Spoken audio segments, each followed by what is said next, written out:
Muy bien. Por favor, me confirman que me puedan escuchar bien y que puedan ver la pantalla, por favor.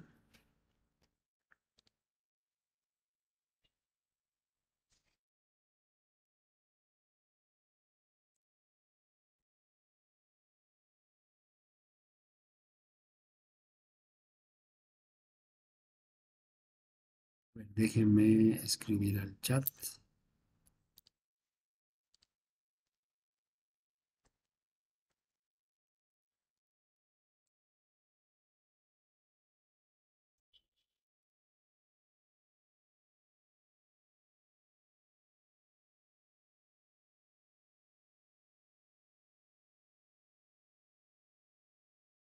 Ok. Por favor, me confirman que pueden escucharme y que pueden ver la pantalla sin problema.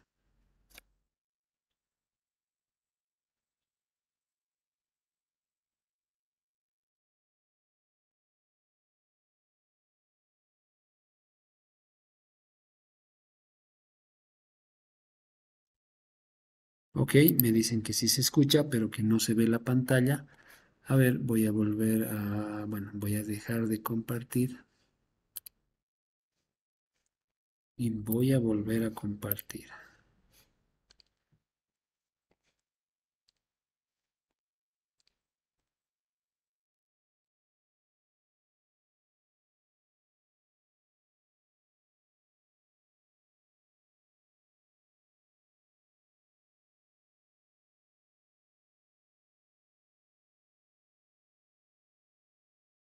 Vuelvo a compartir pantalla.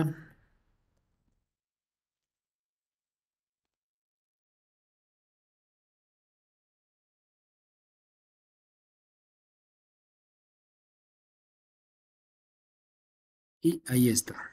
Nuevamente, por favor, estimados estudiantes, me confirman si se vuelve, bueno, si se ve la pantalla.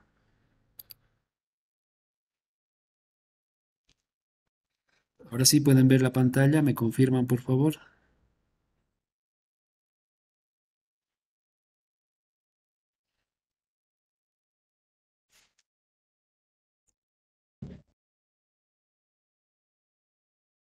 Sí, genial.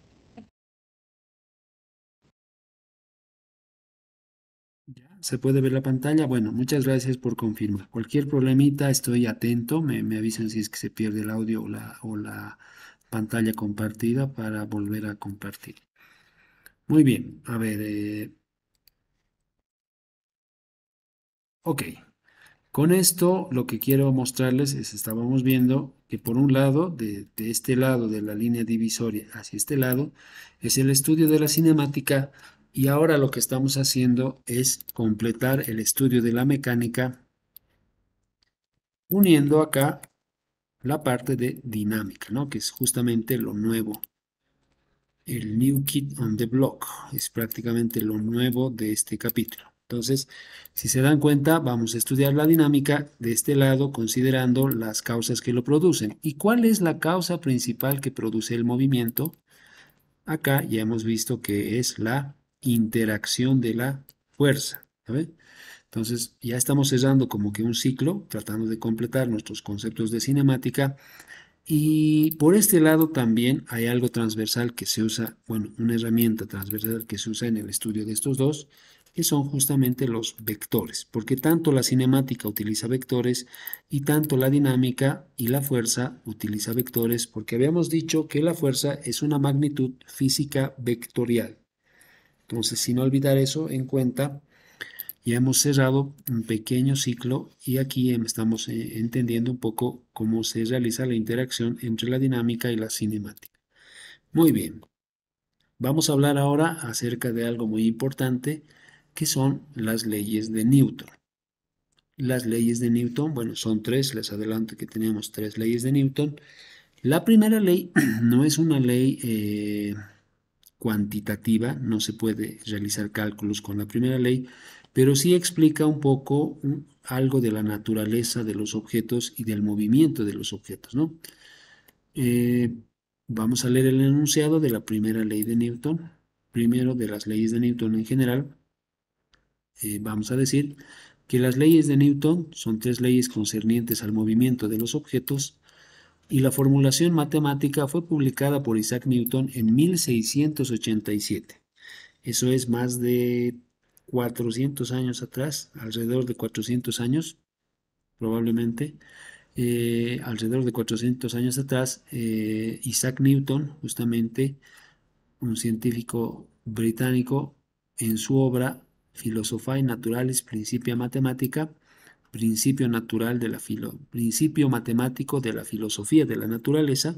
En esas épocas todavía la ciencia exacta de la física no se conocía, no había la separación directa entre ciencias exactas como química, física y matemática, sino se tenían ciencias específicas como el estudio de la naturaleza, la filosofía de la naturaleza, astronomía, astrología, la química se tenía por un lado y bueno, posteriormente todos estos se han agrupado en física, química y matemática, pero en este caso habla de la filosofía de la naturaleza desde un punto de vista matemático, ¿no? Es un libro prácticamente. En este libro, las leyes de Newton constituyen, bueno, la base de la mecánica clásica. Han sido aceptadas en todo lugar y son aceptadas siempre y cuando hablemos en objetos que no tienen la velocidad de la luz. Esta es la restricción, ¿no? La mecánica clásica como tal solamente estudia los objetos con velocidades inferiores, muy inferiores respecto de la velocidad de la luz. Es decir, no nos interesa acá la, la- los efectos, digamos, de objetos que viajan cercanos a la velocidad de la luz, porque no me van a servir estas ecuaciones de Newton en esos casos, ¿no? ¿Qué más? Las leyes de Newton principalmente explican la relación entre la masa y la aceleración de los objetos en movimiento. Muy bien. Con eso en mente, vamos a la primera ley de Newton. Vamos de lleno a la primera ley de Newton. Fíjense el gráfico. Me voy a copiar el gráfico de acá.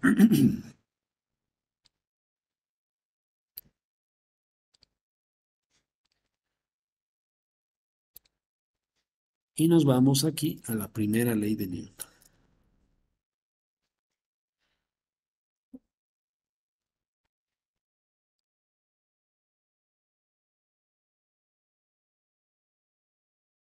Ok, vamos a leer el enunciado. La primera ley de Newton también se conoce como la ley de la inercia. Este es un dato muy importante. De hecho, creo que las tres leyes de Newton, bueno, son tan importantes que a lo largo de su carrera profesional, por lo menos en el área de la ingeniería, no deberíamos olvidar. ¿Ok? Es una ley fundamental de la naturaleza, por lo cual vamos a recordarlo como primera ley de Newton o también como la ley de la inercia. Y prácticamente vamos a definir aquí este término nuevo que es la inercia, ¿no? ¿Qué es la inercia? Vamos a hablar de eso a continuación. Como dice el enunciado de la primera ley de Newton. Escuchen bien, todo cuerpo permanece en su estado de reposo o movimiento rectilíneo uniforme a menos que actúen otros cuerpos sobre él. Aquí también se puede decir que la interacción no solamente es de otros cuerpos, sino también puede ser de otras fuerzas, ¿no? O los campos gravitacionales de otros objetos, ¿no? Cuando nosotros interactuamos con la Tierra, el campo gravitacional de la Tierra nos atrae fuertemente hacia el centro y es por eso que experimentamos el valor de la gravedad. Pero en este caso, si se dan cuenta, lo que me está diciendo es que todo cuerpo permanece en su estado de reposo. Vamos a definir aquí lo que me está hablando.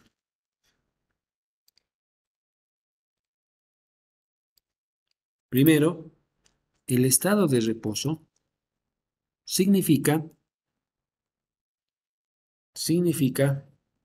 que se tiene una velocidad de 0 metros por segundo. Eso es el estado de reposo. ¿Se acuerdan esto en el capítulo de cinemática? Algunos enunciados nos decían, un objeto que se mueve con una aceleración de 10 metros por segundo del segundo al cuadrado parte desde el reposo, ¿no? ¿Se acuerdan de ese enunciado? Parte desde el reposo. Por lo cual, cuando hablaba del reposo, nosotros intuíamos y convertíamos ese enunciado en que la velocidad de ese objeto de forma inicial era igual a 0 metros por segundo, es decir, no tiene velocidad, ¿no? ¿Qué más dice acá? todo objeto que está en un estado de reposo, velocidad igual a 0 metros por segundo, o de movimiento rectilíneo uniforme, aquí vamos a acordarnos del movimiento rectilíneo uniforme, el MDU, significa, en el caso del MDU, significa que la velocidad es una constante. Y lo anotamos. Velocidad constante. ¿Qué me está diciendo la primera ley de Newton? La primera ley de Newton dice que en estas dos condiciones, es decir, cuando un objeto está en velocidad igual a cero o cuando un objeto está con velocidad constante, ocurre esto. Este objeto quiere permanecer en ese estado de movimiento. No quiere cambiar de ese estado de movimiento a menos que actúen otras fuerzas u objetos sobre él, es decir, se le aplique una fuerza, ¿no? Veamos este ejemplo. Primero vamos a tomar este ejemplo así.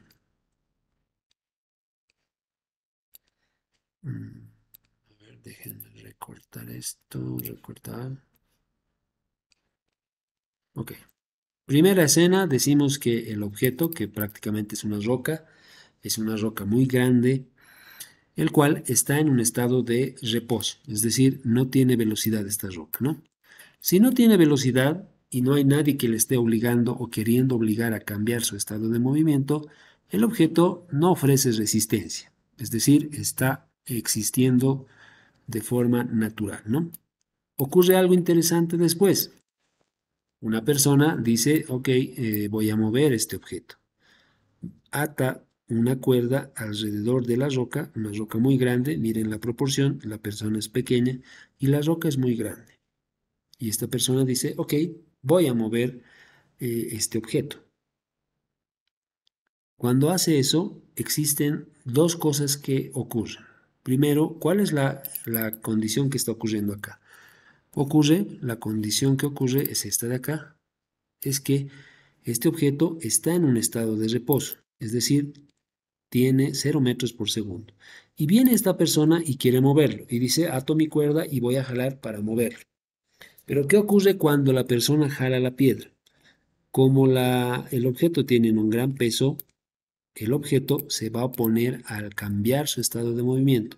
Cuando la persona jala, ocurre que la piedra se resiste a moverse, pone una resistencia.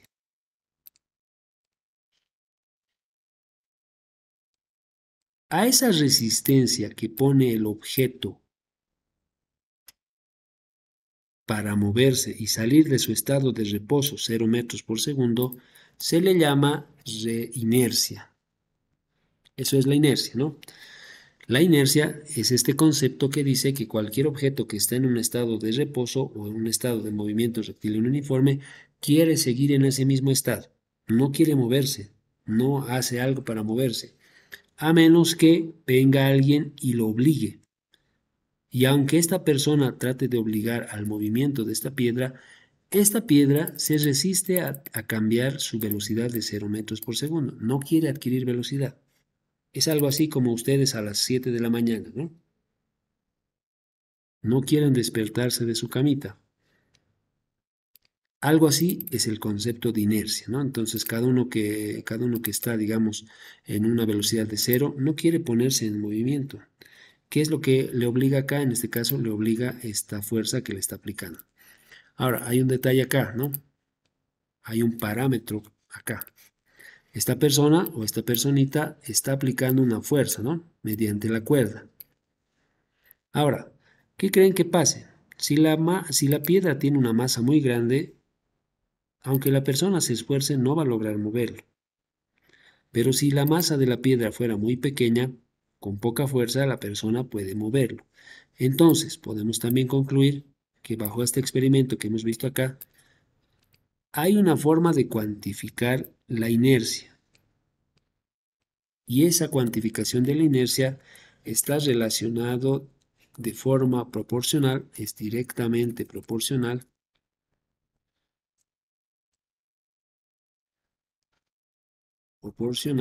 a la masa. Ok, creo que este enunciado es uno de los enunciados importantes, porque lo que me está diciendo es que en la primera ley de Newton el concepto de inercia está relacionado directamente a la cantidad de masa. Es decir, si un objeto tiene mayor masa, tiene mayor inercia, por lo cual tiene mayor resistencia a cambiar su estado de movimiento. ¿Esto suena lógico? Obviamente que sí. Imaginen esta piedra que tiene 1000 toneladas. Una persona no lo va a poder levantar. Pero si esta piedra tuviese 1 kilogramo, obviamente esta persona fácilmente lo va a lograr mover. Por lo cual, el grado de resistencia que pone un objeto a cambiar su estado de movimiento, es decir, su inercia, depende directamente de la masa del objeto. Obviamente es la razón por la que nosotros empujando cualquier objeto grande, muy grande, no podemos moverlo, ¿no? Porque como tiene una gran masa respecto de nosotros, no, su inercia es muy grande para nosotros, ¿no? Entonces eso ocurre. Por un lado. Por otro lado, que también me dice la primera ley de Newton. La primera ley de Newton no solamente se refiere a objetos que están en reposo, sino también se refiere en el segundo enunciado de acá, cuando un objeto está en movimiento de velocidad constante. Para eso vamos a suponer algo interesante. Me voy a jalar esto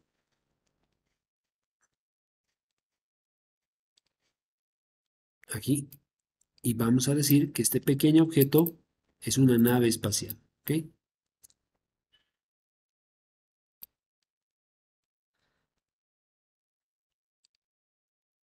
Mejor, me voy a jalar un icono aquí de nave espacial para que se entienda el concepto.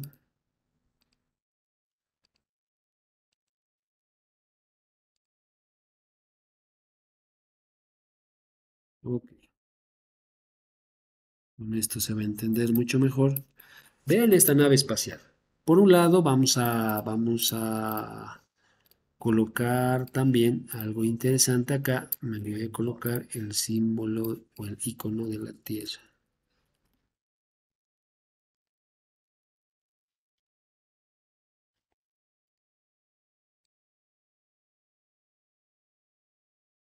Ok, vamos a colocar aquí la Tierra y vamos a decir que la nave espacial parte desde la Tierra, ¿no? Parte, parte. ¿Para qué necesita esta propulsión de acá abajo? Necesita esa propulsión para vencer la gravedad. Más propulsión, de mejor forma vence la gravedad, ¿no? Pero hay un instante interesante acá en que la nave espacial vence por completo la gravedad. Es decir, y hay un lugar que, bueno, está fuera del radio de la Tierra, no está dentro de la Tierra, digamos, vamos a decir